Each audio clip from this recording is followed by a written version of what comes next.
Isang bank manager ang nagtaka at nagduda sa isang lola dahil palagi ito nagwi-withdraw ng 3 milyon kada linggo. Tanong ng bank manager, "Lola, bakit po linggo-linggo kayo nagwi-withdraw ng pera? Ano ho bang trabaho nyo?" Sumagot yung lola, "Walay ho, napalanunan ko lang ito sa pustahan." Di naniniwala ang bank manager. "Ano ho bang pustahan yan?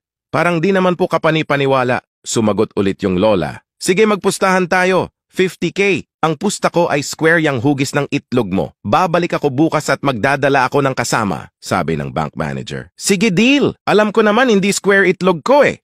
"Malalaman natin bukas," sagot ng matanda. Kinabukasan bumalik ang lola at may dalang kasama. Hinubad na ng bank manager ang kanyang pantalon. At hindi hugis square ang itlog nito kaya binigyan ng lola ng 50K ang manager. Sabi ng bank manager, "Paano ho kayo nagkakapera dun talo naman kayo?" Bumulong yung lola, "May pustahan din kami nitong kasama ko. Sa halagang 500K, ipapakita mo ang itlog mo sa amin."